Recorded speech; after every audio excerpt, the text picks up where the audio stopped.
Assalamualaikum warahmatullahi wabarakatuh.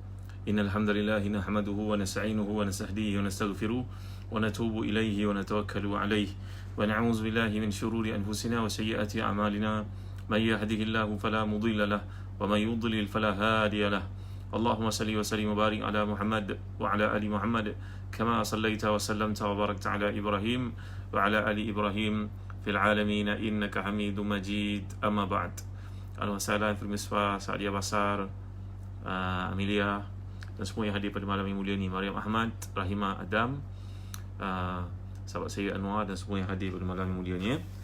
Kuliah kita pada malam ni insya-Allah akan berkisah tentang lanjutan daripada pesan Allah SWT dalam kes perselisihan yang mungkin timbul di antara seorang suami dan isterinya dalam perjalanan keluar, dan kita telah kaji bagaimana peristiwa berlaku pada zaman Nabi SAW di antara isteri-isteri Nabi SAW, sebagai contohnya Saudah binti Zam'ah, yang telah pun kita bincangkan bagaimana Nabi SAW mengambil jalan keluar dalam persefahaman yang timbul di antara usaha beliau supaya mendamaikan ataupun mengelakkan perbalahan, mengelakkan perceraian yang berlaku.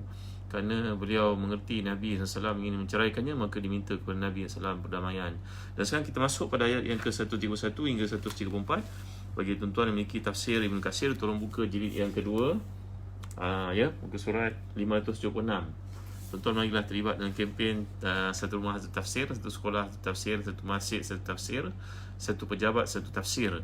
InsyaAllah tuan-tuan, kami nak menghadiahkan kepada tuan-tuan satu kitab yang penting dengan pelibatan tuan-tuan dalam kempen ni.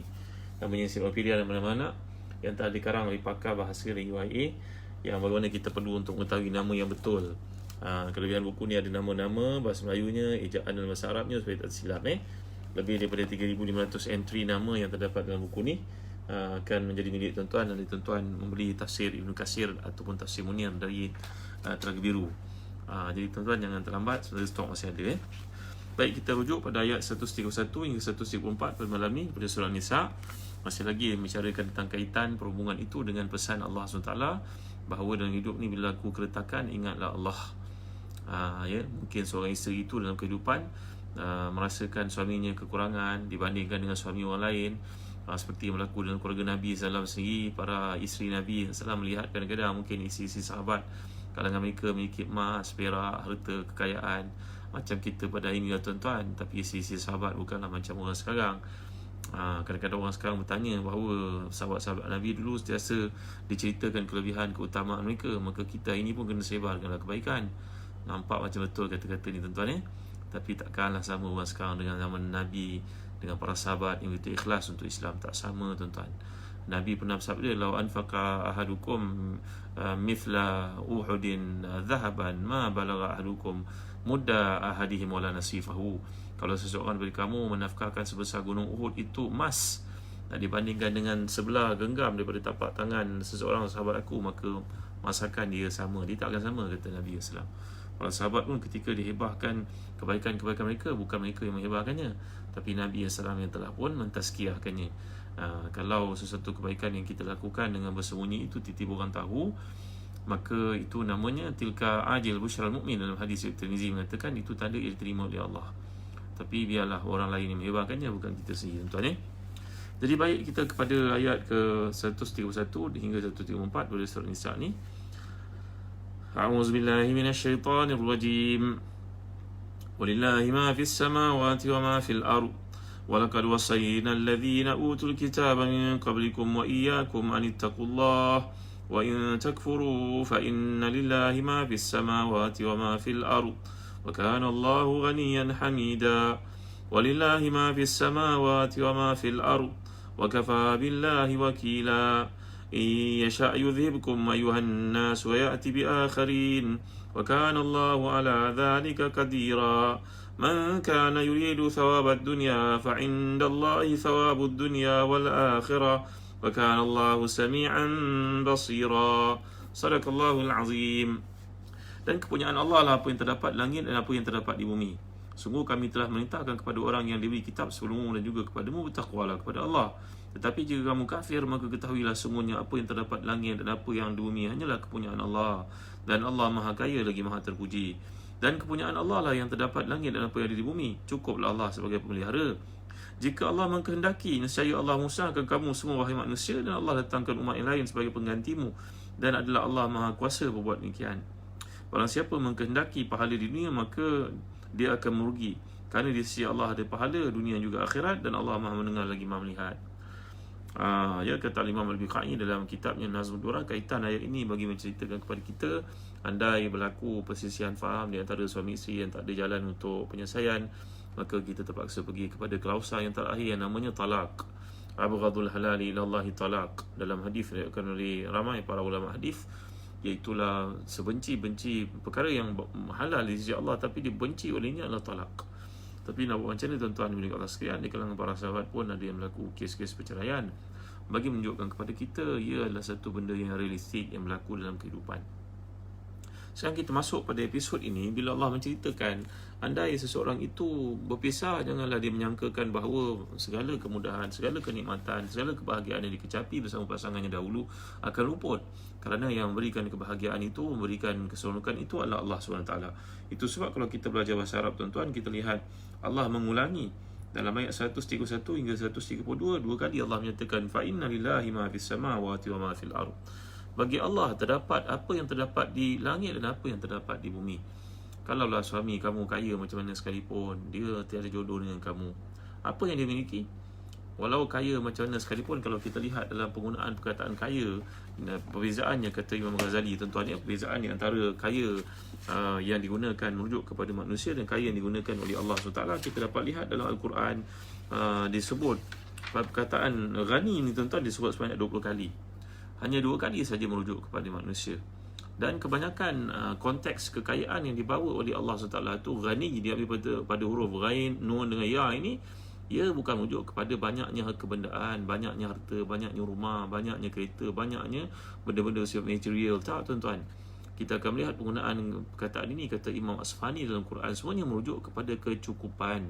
Kerana itu antara doa Nabi kita SAW anjurkan kepada orang yang berhutang. Kan tuan-tuan, nanti 2 titik Allah baca tuan-tuan.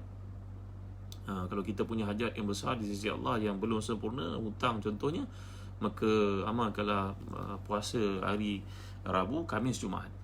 Ini disebut oleh Imam Ad-Damiri dalam kitabnya Hayatul Hayawan Al-Kubra. Ya, pada bab menyatakan keajaiban manusia dan doa-doa yang patut kita amalkan. Antara doa Nabi SAW kepada Sayyidina Ali karramallahu wajhah, iaitulah Allahumma kfini bihalalika an haramik wa aghnini bifadlika amman siwak. Allahumma kfini bihalalika an haramik wa aghnini bifadlika amman siwak. Kita dah belajar doa ni kan tuan-tuan? Ingat lagi tak? Kalau lupa, ayo amalkan, mari semula. Allahumma kfini bihalalika an haramik wa aghnini bifadlika amman siwak. Yang berarti, ya Allah, cukupkan aku dengan yang halal dari mencari yang haram, dan kayakan aku, cukupkan aku dengan minta kepadamu, bukan kepada manusia. Sayyidina Allah wajah dalam hadis riwayat Tirmizi itu berkata, aku memiliki hutang yang banyak, lalu Nabi anjurkan aku untuk mengamalkan doa ini. Aku mengamalkannya selepas subuh, selepas asar, kata Imam Ghazali dalam kes Imam Ali karramallahu wajhah itu. Maka Allah meluputkan, Allah menunjukkan aku jalan keluar dalam masalah-masalah hutang yang aku alami. Orang muda, hutang PTPTN, hutang itu, hutang ini, musim moratorium ni pula tak ada kena bayar hutang, tambah lagi hutang. Jangan tuan-tuan, hutang ni dia pada benda yang kita ada keperluan. Jadi kalau kita melihat dalam Al-Quran, dalam kajian, kalau kita kira sebagai contohnya seperti yang dihimpun oleh Syekh Muhammad Fuad Abdul Baqi dalam kitabnya Mu'jam Mufaras fi Alfazil Quran Al-Karim, kita akan lihat penggunaan ghani dalam ayat Allah ni pada 20 tempat. Dan 2 kali saja merujuk kepada manusia, selebihnya merujuk kepada Allah Subhanahu Wa Taala. Allahu Ghaniyun Hamid, contohnya dalam ayat yang sedang kita bincangkan ini. Jadi dalam bahasa Quran, dalam penggunaan hadis, kekayaan ni tidak selalu diartikan dengan banyaknya harta. Nabi menjelaskan bahawa laisal ghina an kathratil arad walakin ghina nafs. Bukanlah kekayaan itu dengan banyaknya harta milikmu, tapi ia dengan hati yang serba cukup.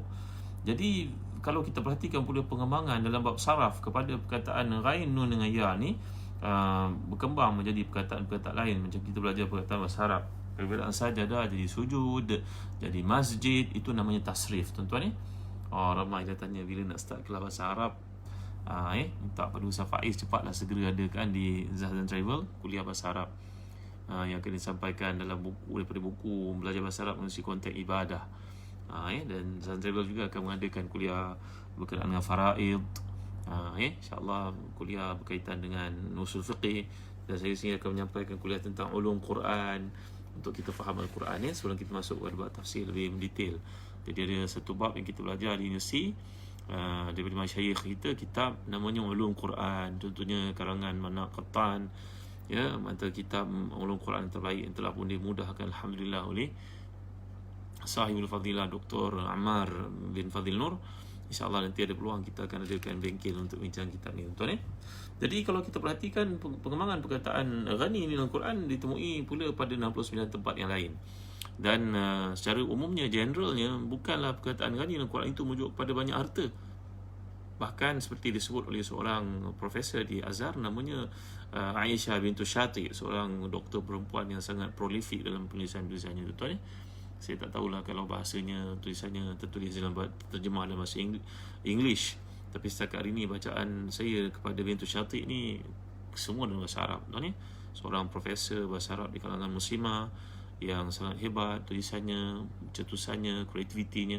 Beliau berkata kalau engkau perhatikan penggunaan perkataan ghani dalam Quran itu, dia merujuk kepada tidak dianggap kepada kekayaan sahaja. Ia satu bahagian daripada kekayaan, tapi yang banyak dirujuk adalah kekayaan, maknanya dari sudut integriti beragamanya, kualiti diri, jati diri Islamnya, tak semestinya merujuk pada harta yang banyak yang melimpah ruah, hingga untuk seseorang itu sentiasa dilabelkan untuk jadi kaya mestilah tunjuk kepada orang ramai harta kekayaannya, pencapaian perniagaannya. Tak dalam Quran tak masuk gitu. Dalam Quran perkataan ghani yang dirujuk adalah berkaitan dengan seorang yang memiliki integriti, seorang yang memiliki jati diri, seorang yang mulia, seorang yang tidak mudah dipengaruhi, seorang yang punya prinsip. Maka itu semua merujuk kepada perkataan ghani dalam Al-Quran Karim. Kata Imam Ghazali pula, tuan-tuan, ni sangat menarik. Kata Imam Ghazali dalam kitabnya Asma'ullahil Husna, bahawa sebenarnya kalau kau perhatikan, maksud ghaninya Allah SWT itu, kayanya ialah dia tidak punya sebarang dia tidak mempunyai sebarang keperluan kepada makhluknya. Dan begitu juga orang yang bersifat dengan sifat ghani, kata Imam Ghazali, dia tiada hubungan dalam kehidupan melainkan kepada Allah saja. Dia tak pandang langsung kepada apa yang ada di sisi manusia. Macam yang berlaku kepada Imam Ahmad bin Hanbal, seperti disebut oleh Imam Zahabi dalam Siyar A'lamin Nubala, ketika Imam Ahmad bin Hanbal ni datangi oleh seorang lelaki daripada tempat yang jauh, Khurasan, membawa wang sebanyak 1000 dinar dengan mengatakan, aku ni membawa wang dititip oleh seorang yang meninggal dunia di kalangan kami, orang saleh, dia bisa spend. Maka dia pesan kepada aku secara khusus, mati aku nanti bawalah wang aku 1000 dinar ini untuk beri kepada Imam Ahmad bin Hanbal. Aku datang ni 1000 batu, wahai Imam, untuk membawa wang ni kepada engkau. Maka Imam Ahmad bertanya kepada orang itu, apakah dia kenal aku, rapat dengan aku? Jawapannya tidak. Ada tak pernah aku mendoakan pesakitnya sembuh? Tak. Pernah tak aku buat kebaikan kepadanya? Tak. Pernah tak aku berkorban kepadanya? Tak. Habis apa pasal dia bagi aku 1000 dinar ni? Mungkin dia tersilap orang katanya. Ada Ahmad ramai di tempat ini. Ambillah wang ni, tiada keperluan aku untuknya. Anak Imam Ahmad ni, tuan-tuan, salah seorang daripadanya berkata pada ayah, ambil lah ya orang bagi 1000 dinar. 1000 dinar ni macam sejuta kita, tuan-tuan. Tak terbelidik mata dapat RM1 juta. Allahu Akbar. Semua masalah selesai. Beli kereta cash, bayar hutang, beli tanah dia 1 juta, tuan-tuan ya. Allahu Akbar, la ilaha illallah, masya-Allah tabaraka wa taala. Tapi tidak bagi Imam Ahmad, kerana dia kebergantungannya hanya kepada Allah SWT. Ini namanya ghaniyun, kata Imam Ghazali. Maknanya orang bersifat ghani ni kebergantungannya hanya kepada Allah SWT. Begitu juga Imam Abdul Wahab Asy-Sya'rani yang pernah saya ceritakan kepada tuan-tuan, iaitu seorang ulama tunggak dalam mazhab Syafi'i dari Mesir, seorang ahli hadis, ahli sufi. Ketika datangnya wakil kerajaan Pasha ni untuk memberitahu kepadanya nak jumpa dengan raja, nanti raja boleh bagi apa sahaja kalau tuan guru minta, tuanku boleh bagi apa sahaja. Abdul Wahab Asy-Sya'rani berkata, aku tidak pernah minta kepada memiliki langit bumi, apa pun hajat keduniaan. Ini kan pula aku nak minta kepada seorang yang hanya memiliki cebisan, satu cebis daripada permukaan bumi ini miliknya. Lagilah aku tak akan minta apa-apa untuknya. Tapi kalau raja memiliki apa-apa hajat akhirat, maka aku akan ajak anak-anak muridku untuk mendoakan bagi keperluannya dipenuhi. Allahu Akbar, la ilaha illallah, masya-Allah tabaraka wa taala. Demikianlah orang yang hatinya ke akhirat, tuan-tuan. Ini ada kaitan dengan kes perceraian, kes pergaduhan suami isteri. Maklumlah pada zaman PKP ni macam-macam kita melihat masalah yang berlaku. Semalam ketika forum saya bersama dengan Sahibatul Fadilah Profesor Dr. Sharifah Hayati, kami bincang tentang indeks happiness yang dilihat negara kita berada merudum di bawah Kongo, tuan-tuan. Di bawah Argentina. Argentina ramai orang bunuh diri, tapi Malaysia punya indeks happiness seperti ni, rakamkan situ bawah daripada Argentina. Kita berada di bawah Mongolia, tuan-tuan, atas sikit pada Vietnam. La ilaha illallah Muhammadur Rasulullah. Negara utama yang berada dalam list itu, tuan-tuan tahu apa? Cuba teka apa? Finland. Ya, top 10 antaranya Jepun, Korea. Ini semua negara-negara yang maju, yang memiliki kecukupan. Negara-negara ni kalau kita lihat bukanlah ramainya ya macam Amerika tu ramai orang kaya, betul. Tapi kalau negara Jepun, pemilik syarikat Toyota sendiri bukanlah orang yang billionaire. Segala harta dikembalikan kepada keperluan syarikatnya, kepada keperluan organisasinya, society dengan Toyota itu untuk orang ramai. Maka mereka bukan, kalau negara-negara yang maju ni kebanyakannya orang-orangnya kaya, memang kaya, tapi kebanyakannya hidup sama taraf, tuan-tuan. Tak susah nak cari orang miskin. Ke negara kita, kalau kita terlalu gembar-gembur dengan sangat tentang orang miskin ni, reputasi yang tidak baik kepada orang Islam lah, tuan-tuan. Asyik ditunjuk orang miskin, pergi bagi bantuan, betul lah. Kadang-kadang kita mewakili organisasi, saya tak pernah menafikan kepentingan itu supaya orang yakin dengan kita. Tapi kalau itu saja yang ditonjolkan, seolah teruk sangat ke orang Islam pada ini, pemalas sangat ke, sampai tak ada ruang si nak minta je kerjanya saja, tuan-tuan. Tak ada usaha untuk jadi qanaah. Qanaah ni cukup dengan apa ada macam Imam Ahmad bin Hanbal. Tuan-tuan dimuliakan Allah sekalian. Jadi pusat zakat, pusat Baitul Mal dan juga jabatan kebajikan, yayasan dan sebagainya mainkan peranan, tapi mereka ada documentation. Mereka tak bolehlah sebenarnya bagi-bagi duit ikut suka hati. Dia mesti ada documentation kerana ia amanah orang ramai. Kalau NGO yang buat kerja-kerja amal ni, pastikan jangan sampai jadi memberi sampai orang semua jadi pemalas, tuan-tuan. Yang dah cukup pun minta juga. Maka kita bincang tentang sifat derani daripada Allah Ta'ala ni melahirkan orang yang bersifat qanaah dan meyakini apa yang telah Allah beri itu cukup untuk dia. Subhanallah, Masya Allah, Tabaraka wa Ta'ala. Saya pernah masukkan dalam Facebook ini kisah seorang daripada mana, Poland yang telah pun masuk Islam kerana melihat zuhudnya seorang Turki yang ditumpanginya itu. Orang Turki itu sanggup tidur di bawah pokok untuk memberi kemudahan kepada dua orang suami isteri ini supaya dapat tidur di tempat yang bersesa, iaitu dalam kawasan rumah mereka sendiri. Allahu Akbar. Walaupun serba zuhud, sederhana, kita nak buat kebaikan ni tak perlu jadi kaya lah, tuan-tuan ya. Dalam apa kemampuan yang ada, kita boleh hulurkan. Yang telah ada, tak payahlah minta-minta, cukuplah dengan apa yang ada. Kerana bila kita selalu sangat war-warkan, bantu sana, bantu sini, seolah-olah macam orang Islam kita ni orang yang suka minta-minta lah, tuan-tuan. Ini dari segi yang lain. Apa maaf kalau saya cakap ini melukakan hati perasaan mereka yang tertentu, tapi hakikat itu satu kebenaran yang betul diberitahu, disampaikan. Ya, dengan sikap orang Islam sendiri, kadang diadakan food bank di masjid, disediakan makanan, mereka ambil semua sekali. Ini sifat tak bertanggungjawab lah. Takkan ambil semua sekali. Ambillah sekadar keperluan, bagilah peluang orang lain yang susah juga untuk mengambilnya. Dan kadang-kadang yang ambil itu bukan orang susah sangat, saja je sifat suka minta. Sahabat-sahabat di pusat zakat melakukan berbagai aktiviti untuk membantu orang-orang susah, tapi ternyata di sebahagian daripada orang susah adalah orang yang berpura-pura, tuan-tuan. Maka mohonlah kepada Allah SWT dengan doa Sayyidina Ali tadi, Allahumma kfini bihalalika an haramik wa aghnini bifadlika aman siwak. Ya Allah, cukupkan aku dengan yang halal dan mencari yang haram, kayakan aku dengan minta kepadamu, bukan kepada manusia. Hidup ini menjadi susah bila kita bandingkan diri kita dengan orang yang lebih senang. Kita lihat orang punya gaya hidup, orang punya rumah, orang punya kereta. Sekejap lagi yang menjadi tontonan kita adalah Facebook, Instagram, orang-orang mewah, artis itu, orang ini, orang kaya itu, orang kaya ini, orang yang berlagak kaya pun ramai. Maka kita punya hati disempit kerana kita merasakan apa yang dimiliki tidak mencukupi. Maka kita pun berlumba-lumba dalam bab keduniaan, padahal betapa ramai lagi orang lebih susah daripada kita sebenarnya. Itu sebab dalam hadis Nabi pesan, unzuru ila man huwa dunakum wala tanzuru ila man huwa fawqakum wa huwa ajdaru alla tasdaru ni'amallahi alaikum. Kata Nabi kita sallallahu alaihi wasallam dalam hadis yang sahih, perhatikanlah orang yang berada di bawah kamu di sudut kebendaan. Jangan bandingkan diri kamu dengan orang yang lebih daripada kamu dalam bab kebendaan, supaya kamu tidak pernah memperkecilkan nikmat yang Allah beri kepada kamu. Ya, Stephen Covey berkata dalam bukunya Seven Habits, kalau engkau menaiki kenderaan, lihatlah orang menaiki motosikal. Orang menaiki motosikal, tengoklah orang naik basikal. Orang naik basikal tengok lawan jalan kaki, orang jalan kaki tengok lawan wheelchair, orang naik wheelchair tengok lawan yang tak ada kaki. Ini semua tuan-tuan kata Nabi kita SAW sebenarnya 1400 tahun lalu Nabi telah pun menyatakan perkara demikian. Ini adalah satu kebimbangan yang saya lahirkan kepada tuan-tuan. Anda janganlah dipandang benda ni remeh, tuan-tuan ya. Baik, merujuk kepada sifat seterusnya yang Allah sebutkan dalam ayat ini, itu Hamid.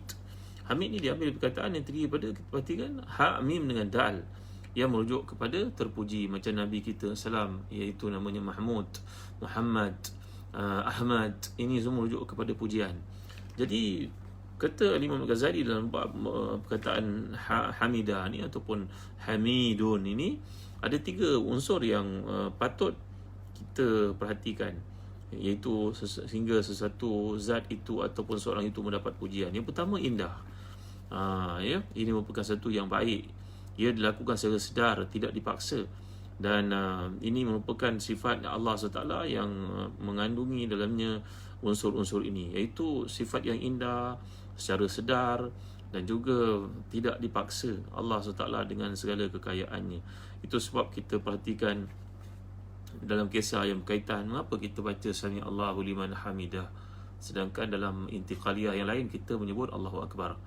Kisahnya bahawa Sayyidina Abu Bakar Siddiq radhiyallahu anhu yang sering bersembahyang bersama dengan Nabi di belakang Nabi SAW dalam saf yang pertama, andai beliau tidak disibukkan dengan kegiatan berniaga, kerana Abu Bakar seorang bisnesmen sebenarnya. Maka pada hari itu beliau datang lambat. Maka Nabi diberitahu oleh Allah SWT supaya memanjangkan rukuknya bagi memberi laluan kepada Abu Bakar Siddiq yang datang lambat. Maka Abu Bakar pun menyedari Nabi memanjangkan rukuk bagi memberi kepadanya peluang untuk dapat rakaat tersebut. Maka Abu Bakar memuji Allah, Alhamdulillah kerana dapat salat dengan Nabi, dapat rakaat ini. Maka Allah SWT mewahyukan kepada Nabi-Nya Muhammad SAW untuk menukar intiqaliyah itu menjadi Sami Allahu liman hamidah. Allah mendengar orang yang mujinya. Siapa yang muji itu? Abu Bakar Siddiq. Kenapa dipuji Allah?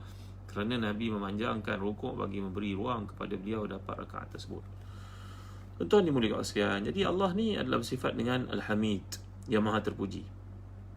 Dia menciptakan, menghidupkan, dia menganugerahkan segala kehidupan, petunjuk untuk manusia bahagia. Begitu juga kalau kita perhatikan kata Imam Ghazali, Al-Hamid ni ialah sifat Allah SWT yang telah pun ada sejak azali, dan dia dipuji oleh makhluknya secara terus menerus. Kalau kita tidak muji Allah pun tidak akan beri kesan apa-apa kepadanya, kerana memang sifat itu sebati dengan diri. Jadi kalau kita lihat pengangkatan 2 nama Allah ni, Ghaniyun Hamid, dan juga kesinambungan 2 nama ini, dirangkaikan kedua nama ini Hamid dengan Ghani ini, mengisyaratkan bahawa pujian kepada Allah ni sama sekali tidak diperlukan olehnya. Jadi pujian tidak menambah keagungan dan kesempurnaan Allah, dan cercaan dan celaan tidak akan mengurangkan sedikit pun daripada mutlaknya kuasa, pujian, kehebatan, keagungan, kesultanan, kedaulatan yang ada pada kerajaan Allah SWT.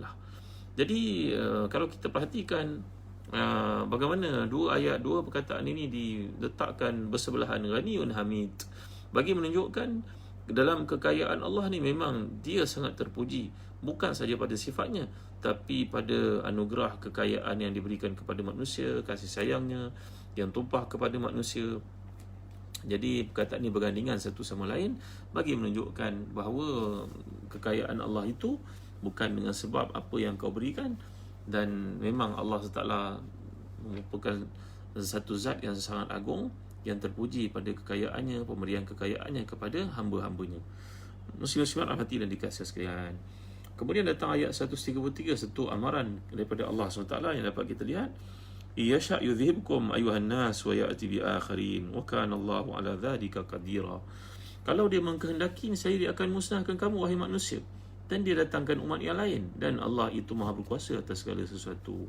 Jadi setelah menjelaskan kekuasaannya, kedaulatannya, keagungannya, kehebatannya yang mutlak itu, maka Allah SWT yang maha kaya lagi maha kuasa itu mengingatkan kalau dia mengkehendaki, dia musnahkan kamu semua wahai manusia.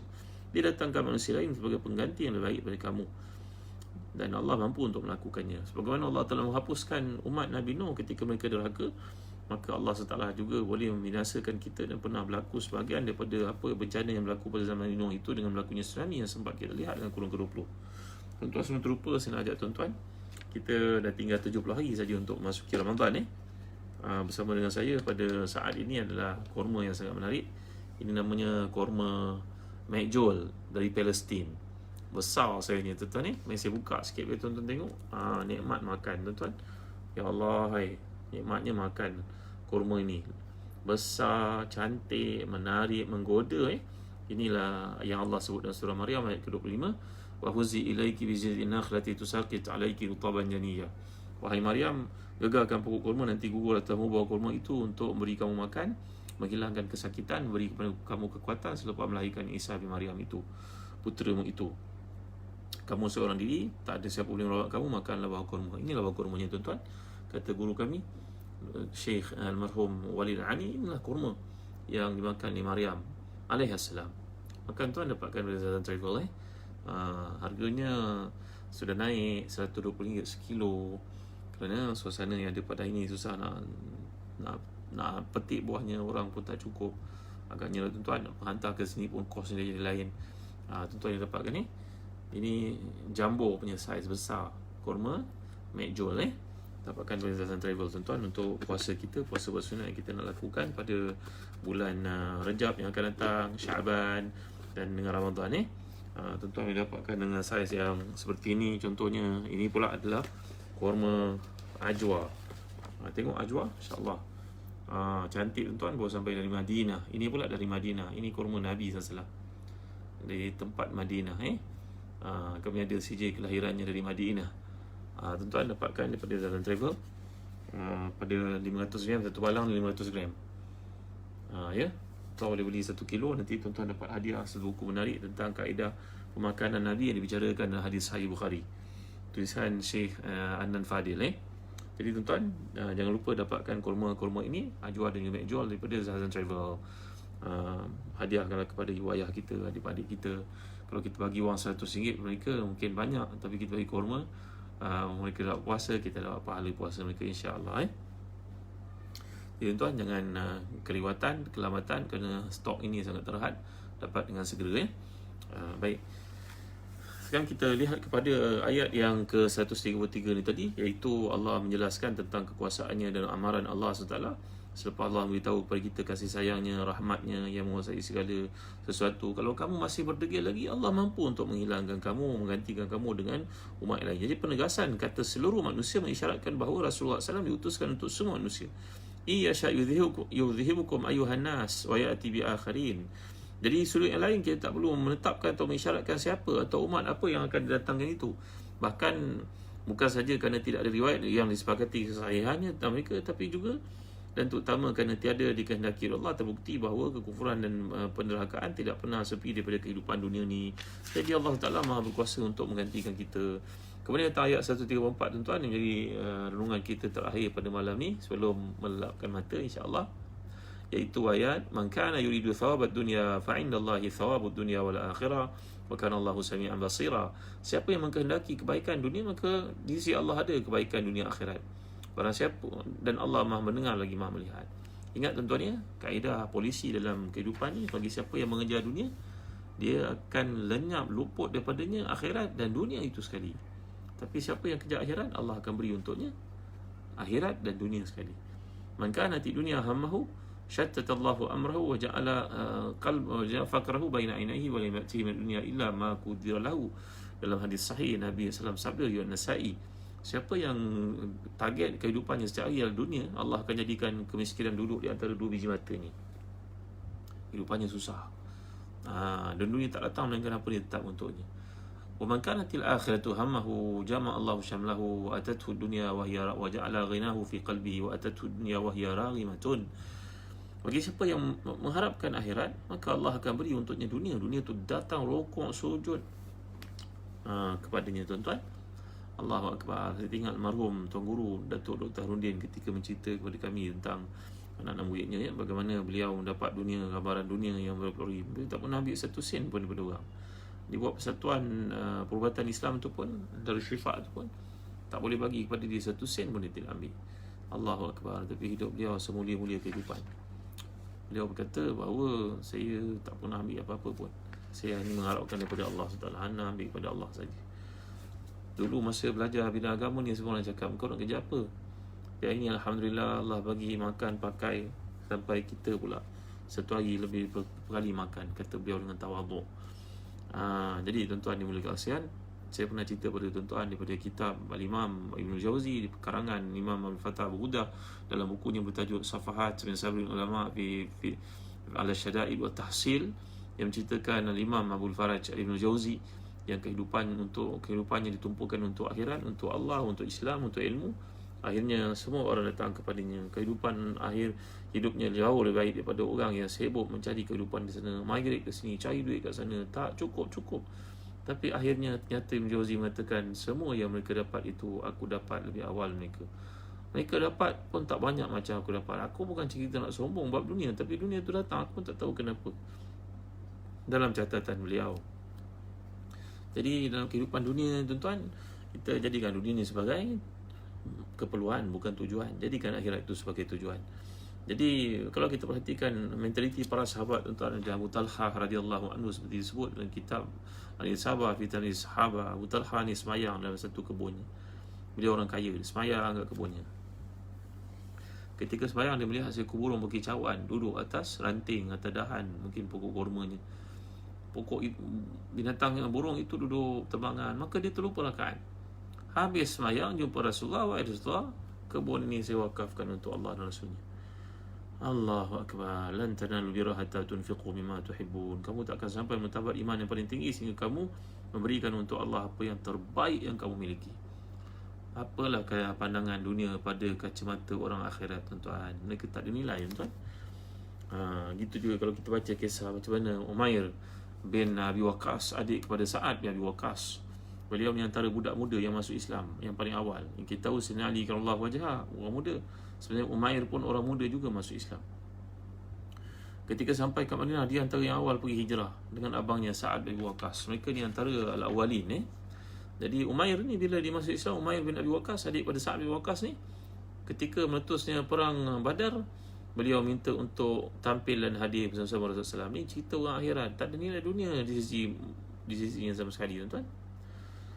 Maka Umair pun minta pada Rasulullah untuk turut serta. Rasulullah tak benarkan kerana umurnya masih muda, tak sampai 16 tahun. Akhirnya dia pergi curi-curi, tuan-tuan, untuk pergi perang Badar. Sa'ad bin Abi Waqqas melihat adiknya Umair, berkata dalam hatinya, Umair ni tak panjang umur nampaknya, berani dia kecil, badannya pun tak besar mana, dia pegang pedang tu pun pedang tu hampir sama tinggi dengan dia, tuan-tuan. Umair akhirnya masuk dalam perang Badar ini. Rasulullah nampak, dia pun bersembunyi, takut Rasulullah balik. Akhirnya, tuan-tuan, Umair mati syahid dalam perang Badar, tuan-tuan. Allahu Akbar, masya-Allah, tabarakallah.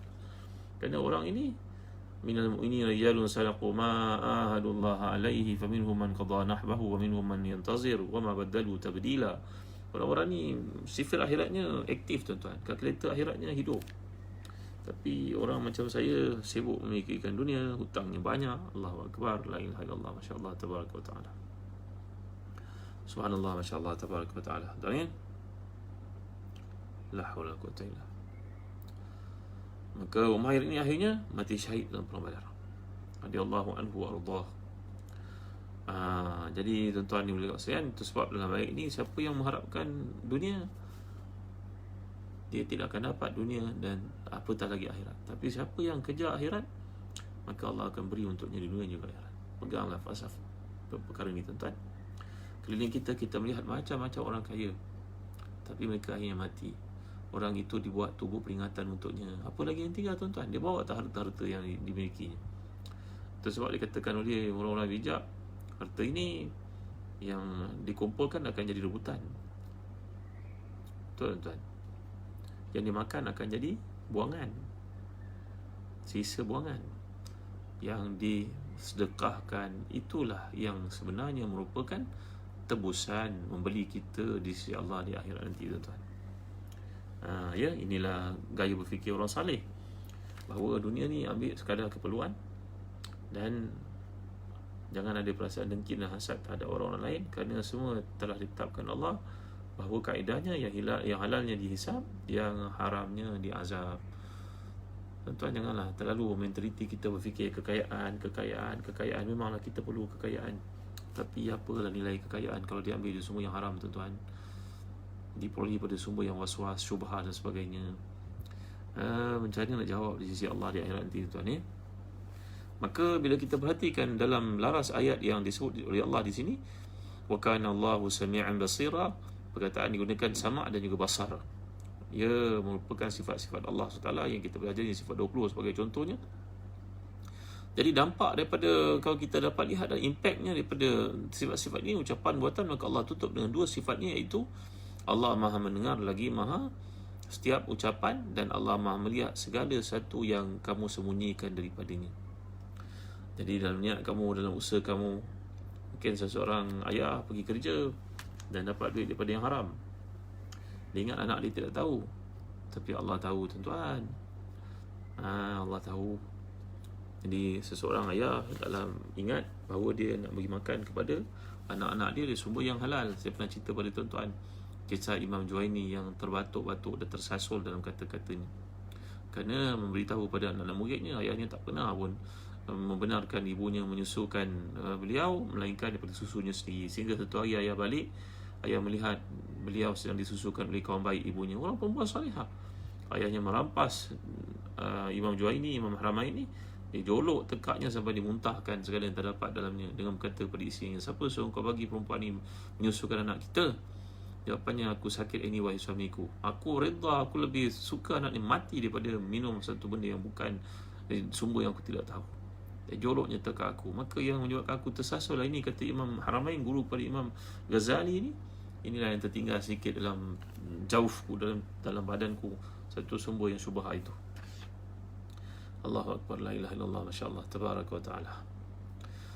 Jadi para ulama bersepakat mengatakan bahawa kalau kita perhatikan ayat ini, bila Allah nyatakan ini, man kana yuridu thawabad dunya fa indallahi thawabud dunya wal akhirah wa kana Allahu sami'an basira.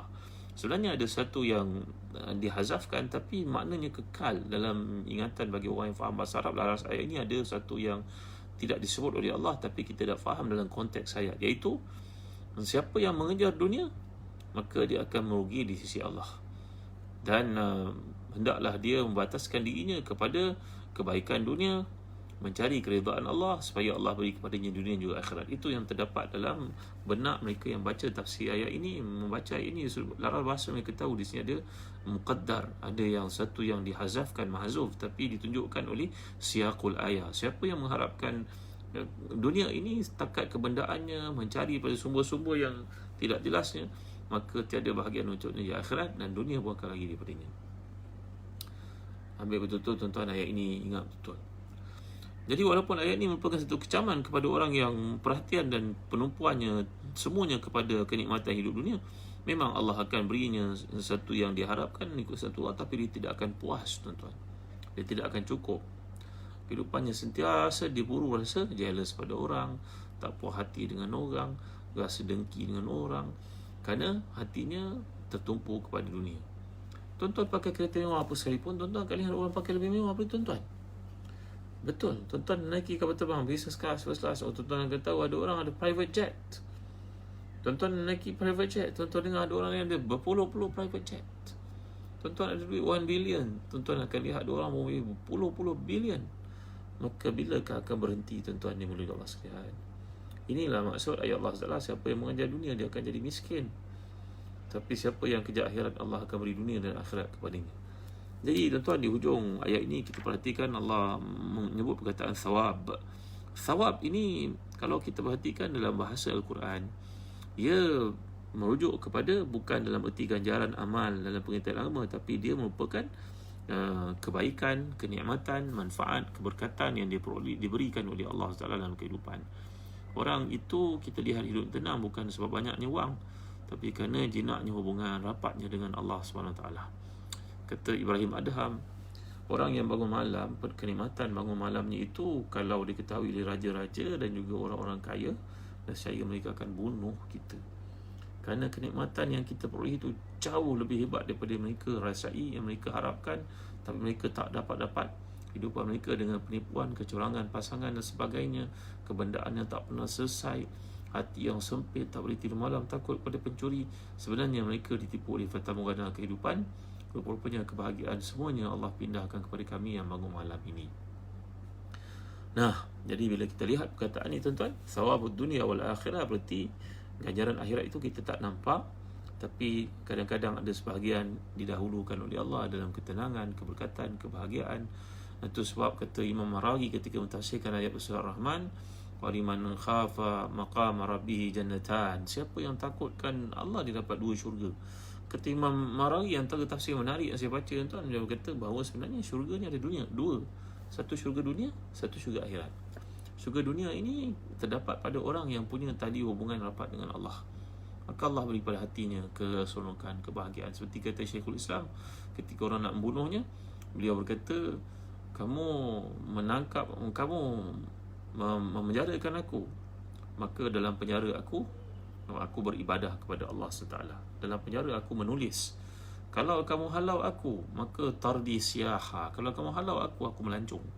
Kalau aku bunuh aku, faqatli syahada. Kau bunuh aku, mati syahid. Syurga berada dalam hati aku, tiada siapa yang boleh merebutnya daripada aku. Jadi tuan-tuan, inilah perkataan thawab yang dirujuk oleh Allah dalam Al-Quran. Berkali-kali kita jumpa perkataan thawab dunia wal akhirah, thawab dunia wal akhirah. Sebenarnya merujuk kepada ketenangan, kebahagiaan, ganjaran akhirat yang kita tidak nampak. Itu satu perkara. Memanglah benar bahawa dunia ini darul mihnah. Ia bukan darul karamah, ia darul mihnah. Kata Imam Izzuddin Abdul Salam dalam kitabnya Qawaidul Kubra, bahawa dunia ni darul mihnah, bukannya darul karamah. Dia bukan darul ibtila. Tapi ada sebahagian daripada nikmat itu Allah dahulukan sebelum nikmat akhirat yang berkekalan. Maka tuan-tuan, setakat ini saja dulu. Mudah-mudahan Allah berkati kita dengan sedikit makan rohani untuk malam ni. InsyaAllah esok kita akan bincang ayat 135 bagi menceritakan suruhan, perintah, amaran Allah, peringatan daripadanya supaya kita ni berlaku adil dalam apa jua bentuk keadaan sekalipun. Dan apakah kaitannya dengan episod yang sedang kita tamatkan di sini. Sehingga jumpa pada esok, insyaAllah. Jangan lupa untuk share video ni ke seramai orang yang kita kenal. Moga-moga padanya ada jariah. Semalam kami dalam forum mengingatkan, kalau setiap orang ni panjangkan kepada 10 orang, share kepada 10 orang, mudah-mudahan 100 pahala yang kita akan dapat. Jangan lupa tuan dan terakhir sekali, bagi tuan yang nak melakukan ibadah akikah, lakukan bersama dengan Zazan Travel. Dan bagi ibu ayah yang berada di rumah, anak-anak resah tak ada apa nak buat, jangan lupa ziarahlah ke www.telagabiru.com.my. Carilah buku-buku untuk rujukan anak-anak di situ. Tuan-tuan boleh order online. www.telagabiru.com.my. Buku geografi, sejarah, math, sains, bahasa Melayu, bahasa Inggeris, bahasa Arab, alhamdulillah semuanya ada. Pendidikan Islam semuanya, matematik semua ada tuan-tuan. Dari tingkatan 1 sampai tingkatan 5. Dapatkan tuan-tuan di www.telagabiru.com.my. Cikgu-cikgu, sokonglah kami untuk anak-anak yang ada di sekolah ataupun di rumah. Kami syarikat Islam mengeluarkan zakat. Tuan-tuan menyokong kami, insyaAllah bekerja-kerja yang kita beri amanah kepada mereka dapat melakukan kerja dengan baik. Kita dapat tunaikan zakat, dapat menegakkan syiar Islam, dapat memperjuangkan Islam, berbanding dengan tuan-tuan menyokong kepada syarikat-syarikat orang bukan Islam yang tidak buat apa-apa untuk kita, bahkan memerangi kita pula tuan-tuan dalam setengah-setengah keadaan. Ini bukan resis, ini bagi mengingatkan kepentingan kita untuk menyokong syarikat-syarikat orang Islam. Terima kasih cikgu atas sokongan kalian. Wallahu a'lam. Sallallahu ala sayyidina Muhammad wa ala alihi wasallam. Alhamdulillahirabbil alamin. Barakallahu fikum. Wassalamualaikum warahmatullahi wabarakatuh. Kita akhiri dengan tasbih kafarah dan suratul Asr. Bismillahirrahmanirrahim. Wal 'asr innal insana lafi khusr illa alladhina amanu wa 'amilus salihat wa tawassaw bil haqq wa tawassaw bis sabr. Subhanakallahumma wa bihamdik asyhadu an la ilaha illa anta astaghfiruka wa atubu ilaik. Alhamdulillahirabbil alamin wassalatu wassalamu ala asyrafil anbiya'i wal mursalin sayyidina Muhammadin wa ala alihi wa sahbihi ajma'in. Allahumma ighfir lana dhunubana wa israfana fi amrina wa sabbit aqdamana wansurna 'alal qawmil kafirin. Allahumma ahsin 'aqibatana fil umuri kulliha wa ajirna min khizyid dunya wa 'adzabil akhirah. ربنا لا تزغ قلوبنا بعد إذ هديتنا وهب لنا من لدنك رحمة إنك أنت الوهاب ربنا هب لنا من أزواجنا وذريتنا قرة أعين واجعلنا للمتقين إماما ربنا آتنا في الدنيا حسنة وفي الآخرة حسنة وقنا عذاب النار وصلى الله على سيدنا محمد وعلى آله وصحبه وسلم. الحمد لله رب العالمين. تقبل الله منا ومنكم. Jangan lupa tuan-tuan, tolong share, komen, like beritahu kepada semua Islam yang ada di kita tentang adanya kuliah untuk memahami Al-Quran dalam tafsir kita masih lagi dalam surah Nisa sekarang. Terima kasih. Assalamualaikum warahmatullahi wabarakatuh.